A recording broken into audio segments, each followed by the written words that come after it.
of heats 4.1.4 have you ever observe the vessels used for cooking in the kitchen में से kitchen में जो vessels use होते हैं आपने कभी उनको ऑब्जर्व किया है।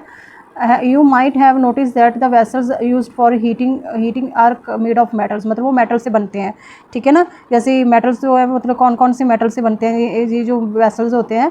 Can you name some metals, मतलब उनके आप नेम दे सकते हो उस मेटल्स के, मतलब जो मेकिंग कुकिंग वेसल्स जो है उनको मतलब जिससे वो कुकिंग वेसल्स बनते हैं उनके नेम क्या क्या दोगे आप। जैसे एल्युमिनियम हो गया, एल्युमिनियम हो गया है ना, एल्युमिनियम आप दे सकते हो, आप कॉपर दे सकते हो, कॉपर दे सकते हो ना, ये दोनों का नाम आप दे सकते हो उन कुकिंग वेसल्स को बनाने में, ठीक है। यूज़ फॉर, इसमें अब तो स्टील भी यूज़ होता है, स्टील्स के भी हम वेसल्स जो है वो यूज़ करते हैं। Do you know why these metals are used for this purpose, मतलब इस पर्पज़ के लिए हम क्यों इन मेटल्स को यूज़ करते हैं। लेट अस फाइंड आउट, मतलब अब हम हीट के बारे में पढ़ेंगे कि कंडक्शन ऑफ हीट क्या होता है, उसके लिए हम इन्वेस्टिगेट करेंगे। Let us investigate. 4.3 एक्टिविटी है, क्वेश्चंस बताई गई हैं। The activity must be perform under the supervision of your teachers and adult. Be careful while handling hot water. जब आप हॉट वाटर को हैंडल करोगे तो आपको बी केयरफुल रहना है, आपके साथ टीचर या अडल्ट होना चाहिए, मतलब आपने खुद से परफॉर्म नहीं करनी है ये activity. Place a glass tumbler on a table, मतलब आपने एक टेबल पे ग्लास टम्बलर रख लेना है।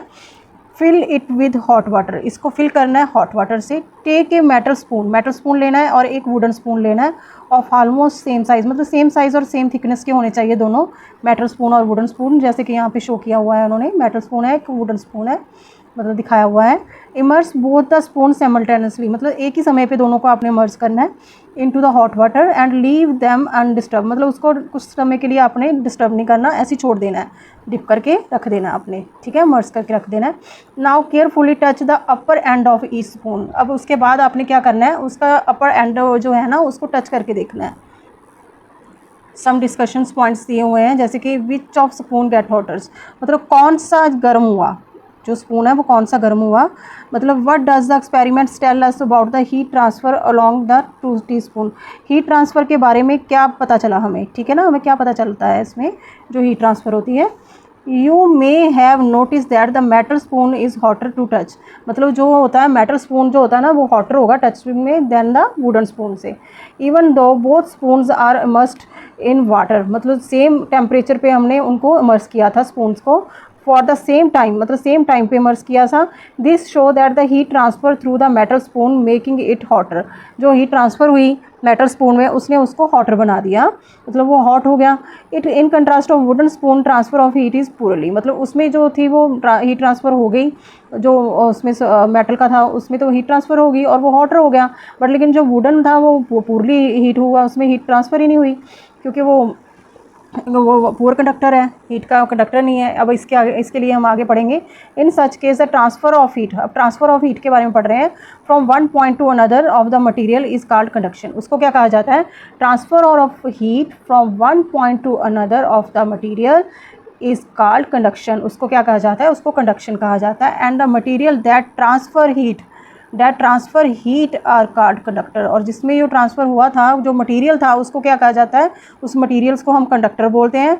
और जिस मटेरियल्स में वन पॉइंट से लेकर के अनदर जो मटेरियल्स थे, ठीक है ना, in such case the transfer of heat from one point to another of the material, मतलब अगले उसको क्या कहा जाता है, उसको कंडक्शन होगी, उसमें हीट की कंडक्शन होगी, ट्रांसफ़र ऑफ हीट मतलब वो कंडक्ट हो गया। Based on the observations, one can say that the metal is a good conductor of heat, जो metals जो होती हैं वो good conductor of heat होती हैं, whereas wood is a poor conductor of heat, wood क्या है वो poor conductor of heat है। now we can understand why mostly metals vessels are used for cooking, मतलब वो good conductor of heat होते हैं इसलिए हम उनको यूज़ करते हैं जो metal के vessels हैं। and their handles जो होते हैं वो made होते हैं wood से, क्यों, क्योंकि वो जो है वो bad conductor होने चाहिए, हैंडल को हमने पिक भी करना, हमने उठाना भी है उसको वेसल को, है ना, तो वो जो होते हैं वो वुड के बने होते हैं, अदर मटेरियल्स के बने होते हैं जो डू नॉट कंडक्ट हीट, जो हीट को कंडक्ट नहीं करते, ठीक है ना।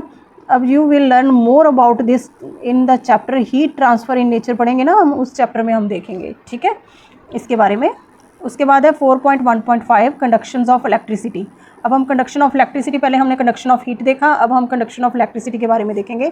Have you ever seen in electrician using A screw driver, जैसे कि वो स्क्रू ड्राइवर को यूज़ करता है, कभी आपने देखा है। What type of material is used for making it's handle, मतलब कौन सा मटेरियल जो है उसके हैंडल के लिए यूज़ होता है, मतलब वो प्लास्टिक का बना होता है ना, स्क्रू ड्राइवर आपने देखा होगा वो प्लास्टिक का बना होता है। ये देखो ये प्लास्टिक के बने हुए हैं ना, ये सारे, ये जितने भी स्क्रू ड्राइवर्स हैं वो प्लास्टिक के बने होते हैं, ये दिखाई दे रहे हैं ना आपको, ये देखो ये सारे स्क्रू ड्राइवर जो है वो प्लास्टिक के बने हुए हैं इनके handles. What type of material is used to making a handles? You may have also noticed the electrician wearing rubber gloves and shoes while working. What can the reason for this? मतलब इसका reason क्या है कि वो rubber shoes जो है वो पहनते हैं और रबर ग्लव्स पहनते हैं और शूज़ भी पहनते हैं उसको जब वो वर्किंग करते हैं, तो उसका रीज़न क्या है उसके बारे में आप देखोगे। अब एक्टिविटी 4.4 देखेंगे, let us design and create, उसके बारे में हम डिज़ाइन करेंगे। Design an electric circuit like a tester circuit in the chapter electricity and circuit and there components. आपने जब ये चैप्टर्स आपने किया था, हमने वहाँ पे टेस्टर्स वगैरह लगाए थे ना, हमने इलेक्ट्रिक सर्किट्स सारे देखे थे, हमने कैसे हमने ज्वाइन किए थे। एक होल्डर लिया था हमने, होल्डर में हमने जो बल्ब लगाया था और हमने देखा था कि बल्ब कैसे ग्लो करता है। हमने जैसे ही चैप्टर पढ़ा था सारा, उसको रिपीट करना है हमने। Same activity using the material listed below and record your observations in table 4.2। You may collect few objects such as a piece of aluminium or foil, iron nails, a lump of sulfur, और एक copper wires लेनी है, और एक piece of coal लेना है, और एक पीस ऑफ ड्राईवुड लेना है, एक स्टोन लेना है, एक इरेजर लेनी है, और एक रबड़ लेनी है, और पीस ऑफ नाइलॉन रोप लेना है। आपने ये इन सबको रिपीट करना अपनी एक्टिविटी में और लिस्ट और रिकॉर्ड करनी है अपनी ऑब्जर्वेशंस, ठीक है। और ये ऑब्जेक्ट्स आपने ले लेने हैं सारे और इनकी आपने ऑब्जर्वेशंस रिकॉर्ड करके देखनी है। आपने देखना है कि ये कंडक्शन ऑफ जो इलेक्ट्रिसिटी की कंडक्शन होती है कि नहीं, ये पुअर कंडक्टर है कि ये गुड कंडक्टर है इलेक्ट्रिसिटी के, हमने ये देखना है। अब हमें इनमें से अगर हमने देखना चाहें तो हम सीधा देख सकते हैं, जैसे पीस ऑफ कोल है, ये भी गुड कंडक्टर नहीं है। पीस ऑफ ड्राईवुड है, ये भी गुड कंडक्टर नहीं है। स्टोन है, वो भी गुड कंडक्टर नहीं है। एक इरेजर हो गया, वो भी गुड कंडक्टर नहीं है। और रबड़ हो गया, ये भी गुड कंडक्टर नहीं होता। क्यों? क्योंकि इसमें जो है ना वो बल्ब ग्लो ही नहीं करेगा, ठीक है। पीस ऑफ नाइलॉन रोप हो गया, ठीक है, इसमें जो है वो बल्ब ग्लो ही नहीं करेगा क्योंकि ये जो है पूरा कंडक्टर है। जब आप बल्ब लगाओगे तो ये ग्लो करेगा ही नहीं। इसके बारे में हम आगे पढ़ लेते हैं। वैसे product which of this could make the bulb of the tester glow and which could not, मतलब कौन से हैं जो बल्ब को ग्लो करते हैं और कौन से हैं जो बल्ब को ग्लो नहीं करते, वो हम मटीरियल्स हमने देख लेने हैं, उनकी प्रोडिक्शन हमने कर लेनी है। और इसमें मैंने सारा फिल करके रखा है, जैसे कि conduction of electricity in different object और मटेरियल्स, जैसे कि पीस ऑफ एल्यूमिनियम फॉइल्स है, उसमें जो है वो बल्ब जो है वो ग्लोज कर जाएगा आपका, ठीक है, उसमें आपका बल्ब ग्लो कर जाएगा। पीस ऑफ एल्यूमिनियम फॉइल है क्योंकि वो गुड कंडक्टर है, ठीक है ना, वो गुड कंडक्टर ऑफ उसकी इलेक्ट्रिसिटी का गुड कंडक्टर है वो। यहाँ पे गुड कंडक्टर और आपने पुअर कंडक्टर लिख लेने हैं। और जैसे कि आयरन नेल्स है, आयरन नेल्स के बारे में हमने देखा कि बल्ब जो है वो ग्लो कर जाएगा और वो भी गुड कंडक्टर है, ठीक है ना। और ये जो है लंप ऑफ सल्फर है, ये बल्ब जो है वो डज़ नॉट ग्लो, ये पुअर कंडक्टर है। क्या है? ये पुअर कंडक्टर है जो है इलेक्ट्रिसिटी का। आयरन नेल में भी आपको पता है वो गुड कंडक्टर है क्योंकि बल्ब जो है वो ग्लो कर जाएगा।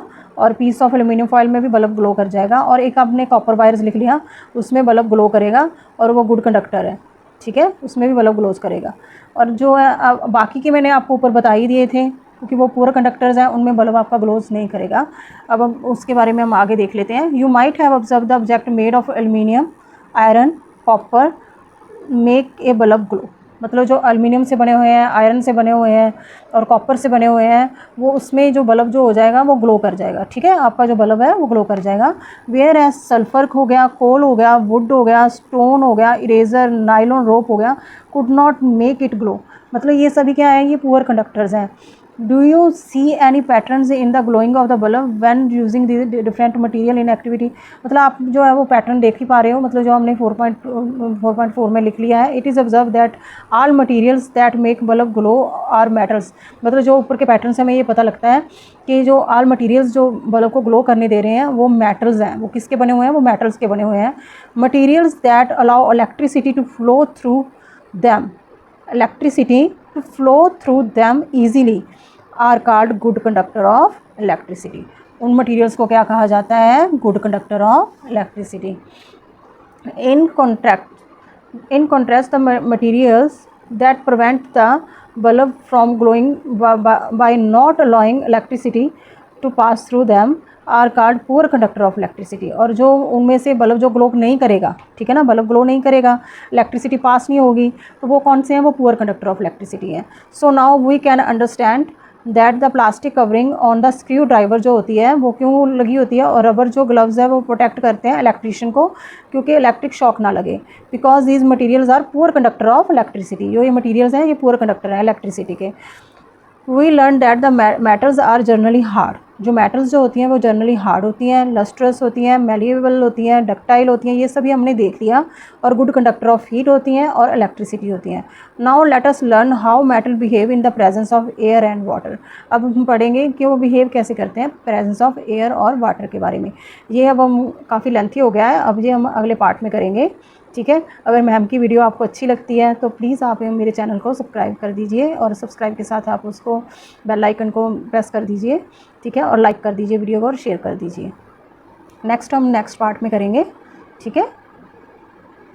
पार्ट में हमने सारी जो उसकी करैक्टरिस्टिक्स थे वो पढ़ ली थी मेटल के, कि मेटल्स जो है वो जनरली हार्ड होती हैं, लस्ट्रस होती हैं और मेलिएबल्स होती हैं और गुड कंडक्टर ऑफ हीट और इलेक्ट्रिसिटी होती हैं। Now let us learn how metal behave in presence of air on waters. हमने अब ये देखना है कि प्रेजेंस ऑफ एयर और वाटर्स में मेटल में क्या रिएक्शंस होता है, इफेक्ट क्या करती है एयर्स और वाटर, ठीक है ना, मेटल्स पे, उसके बारे में हम पढ़ेंगे। You would have often noticed that the iron object develop brown deposit, मतलब उन पे रस्ट आ जाती है, जिसको हम रस्ट बोलते हैं, ब्राउन डिपॉजिट आ जाता है उसके ऊपर। आगे हम पढ़ेंगे when left in the open for few days, मतलब कुछ दिनों के लिए अगर हम ओपन छोड़ दें उसको आयरन को, तो उसके ऊपर ना कुछ ब्राउन सा डिपॉजिट आ जाता है, हमें दिखाई देता है ना, ऊपर ब्राउन सा डिपॉजिट दिखने लग जाता है। In which conditions would a iron object develop brown deposit, मतलब कौन सी कंडीशंस होती हैं वो जो आयरन जो है वो अपने ऊपर डिपॉजिट कर लेता है ब्राउन कलर, मतलब वो उसका रीज़न क्या होता है उसके ऊपर हम देखेंगे। When it come into contact with dry air only, मतलब ये डिपॉजिट कब आ जाता है, जब वो ड्राई, हम उसको ड्राई एयर में रखते हैं। Van it come in contact with water only, जब वो वाटर के कॉन्टैक्ट में आता है ये तब रस्ट आता है। When it come into contact both air and water, मतलब ये सभी क्वेश्चंस के आंसर हम आगे जाके देखेंगे कि बोथ एयर एंड वाटर में होता है, कि वाटर में होता है, कि ड्राई एयर में होता है ओनली, ये इसके आंसर हमें आगे जा करके मिल जाएंगे। लेट अस एक्सपेरिमेंट्स 4.5 एक्टिविटी है, उसको हम देखेंगे। बी केयरफुल, यहाँ पे क्वेश्चन दी हुई है, वाइल हैंडलिंग आयरन नेल्स, मतलब आप अगर आयरन नेल्स को हैंडलिंग करेंगे तो आपने बी केयरफुल लेना है, ठीक है ना। Take few shining iron nails लेने हैं आपने, पहले उन्होंने बताया कि आपने ना शाइनिंग आयरन नेल्स हैं वो ले लेने हैं। If you are using old iron nails, अगर आपके पास ओल्ड आयरन नेल्स हैं, make sure to remove brown deposit, मतलब उसके ऊपर ब्राउन डिपॉजिट नहीं होना चाहिए, आपको ना उसको रिमूव कर लेना है फ्रॉम देयर सरफेस, ठीक है ना। सरफेस से जो ब्राउन डिपॉजिट है उसको स्क्रबिंग करके ना आपने डिपॉजिट को उतार देना है with the help of a small piece of sand paper. Sand paper की मदद से ना आपने स्क्रबिंग करनी है और उसको जो ब्राउन डिपॉजिट है उसको उतार देना है, ठीक है। उसके बाद है take 3 clean and dry glass bottles, मतलब जो ग्लास बॉटल्स ले सकते हो, टेस्ट ट्यूब्स ले सकते हो आप, ठीक है ना, जैसे कि यहाँ पे शोन की हुई है। आपने ये ड्राई बॉटल्स ग्लास बॉटल्स लेनी है। टाइटली फिटिंग कैप होने चाहिए, ऊपर स्टॉपर्स लगे होने चाहिए, जैसे कि लेबर्ड किया हुआ है ABC से हम इनको लेबर्ड कर देंगे, जैसे यहाँ पे दिखाई गई है ये तीनों, ठीक है। ऐसी हमने बॉटल्स ले लेनी है। टेक 3 आयरन नेल्स, और आयरन नेल्स भी हमने 3 ले लेने हैं। Tie each iron nails with the thread, मतलब हर नेल्स को हमने टाई कर लेना विद द थ्रेड, जैसे यहाँ पे थ्रेड दिखाया हुआ है, थ्रेड की मदद से नेल को टाई कर लेना है हमने। पहले वाली में जैसे प्लेस 1 आयरन नेल्स, जैसे ए में हमने क्या करना है, सिलिका जेल में ग्लास बॉटल्स को रखना है। अब सिलिका जेल क्या होता है, टाइटन करना है कैप को, और ऊपर कैप को टाइटन कर देना और स्टॉपर्स को लगा देना है। अब हमने देखना है कि सिलिका जेल क्या होता है, ठीक है ना। सिलिका जेल जो होता है ना, मेक द एयर ड्राई, वो एयर को क्या कर देता है, ड्राई। आपने पाउच देखे होंगे, जैसे मेडिसिन बॉटल्स में भी मिलते हैं हमें, वाटर बॉटल्स में मिलते हैं, मेडिसिन बॉटल्स में आपने स्मॉल पाउच देखे होंगे, वाइट कलर के होते हैं, ठीक है ना, शू बॉक्स में भी होते हैं, ठीक है। वो क्या करते हैं, वो उनको ड्राई रखने के लिए उन्होंने डाले होते हैं, वो सिलिका जेल के बने होते हैं, ठीक है ना। वो हमने इसमें पोर कर देनी है, जैसे यहाँ पे सिलिका जेल दिखाई हुई है नीचे, इन्होंने बॉटल के अंदर सिलिका जेल उन्होंने रख दिया ड्राई करने के लिए। अब place 1 iron nails in the glass bottle B, उसमें क्या करना है, ग्लास बॉटल बी लेना है। Pour freshly boiled and cold water, मतलब बॉइल्ड करके कोल्ड करके ना वाटर को उसको डाल देना है। And to remove the dissolved gases, मतलब जो गैसेस होते हैं उसको रिमूव करने के लिए हमने कूल्ड वाटर लेना है बाद में, ठीक है ना, boiled and cooled water into until the iron nails completely dipped in it, मतलब कम्प्लीटली डिप्ड होना चाहिए, ठीक है। Now pour some oils to form a layer over the surface of the water, मतलब ऑयल हमने ना पोर कर देना है कि जो सर्फेस ऑफ वाटर से ना ऊपर थोड़ा सा ऑयल दिखना चाहिए आपका। लेयर ऑफ द जो ऑयल्स होती है ना, जो सर्फेस ऑफ के वाटर के ऊपर जो होती है, वो प्रिवेंट करती है air from dissolving in the water, कि वो एयर जो है वो डिजॉल्व ना हो सके वाटर में, ठीक है, कि वाटर में सिर्फ वाटर ही हो, उसमें एयर डिजॉल्व ना हो, ठीक है। कैप जो होता है ग्लास बॉटल का, उसको हमने टाइटली उसको बंद कर देना, कैप को जैसे दिखाया गया है, कैप अपने टाइटली बंद कर देना है, ऊपर से हमने बॉटल को अच्छी तरह से बंद कर देना है।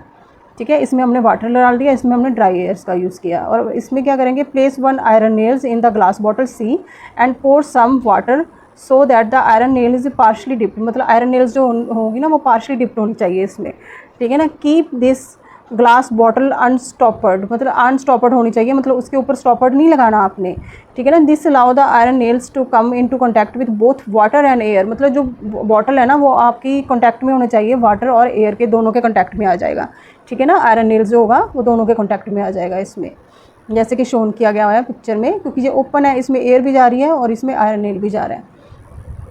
Place all the glass bottles undisturbed at room temperature and observe the changes from 8 और 10 डेज़ के लिए।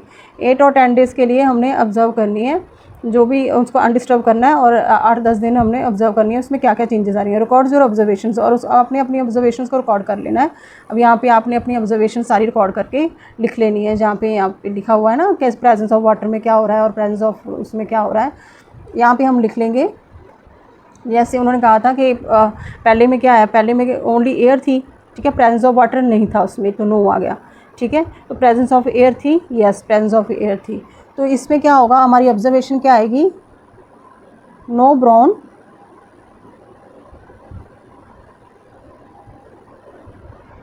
डिपॉजिट फॉर्म,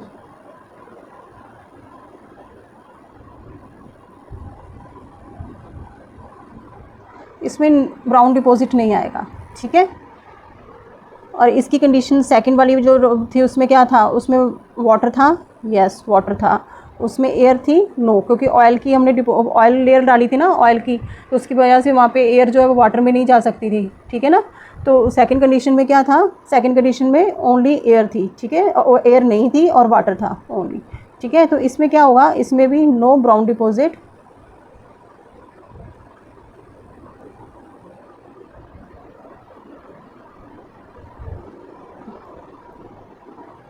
फॉर्म्ड,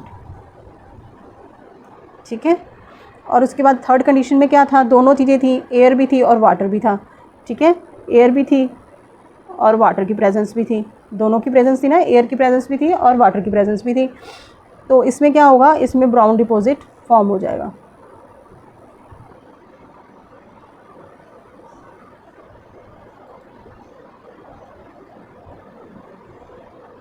इसमें ब्राउन डिपॉजिट फॉर्म हो जाएगा। ऐसे आपने अपने टेबल में अपनी ऑब्जर्वेशंस को फिल कर लेना है।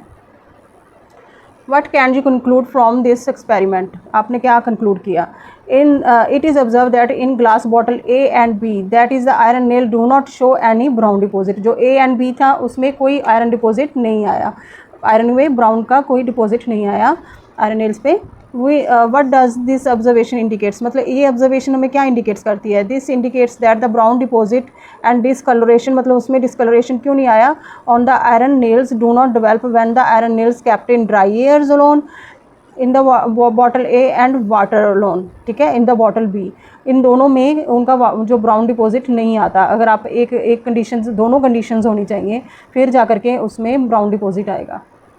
However, in glass bottle C, the iron nails show the presence of brown deposits. This indicates that the presence of both water and air is essential for these deposit. मतलब इसके लिए air और water की both condition जो है वो essential है उसको develop करने के लिए, ठीक है। Thus, the moist air is responsible for the development of brown deposit. जो moist air होती है responsible होती है development of brown deposit on the object made of iron, ठीक है। This brown deposit is called rust, उसको क्या कहा जाता है, उसको रस्ट कहा जाता है। The process of formation of rust on object made a iron is called rusting, उसको क्या कहा जाता है, उसको रस्टिंग कहा जाता है। The process of formation of rust on object made of iron, मतलब आयरन के ऊपर जैसे ये होती है ना तो फॉर्मेशन ऑफ रस्ट, उसको क्या कहा जाता है, उसको रस्टिंग कहा जाता है।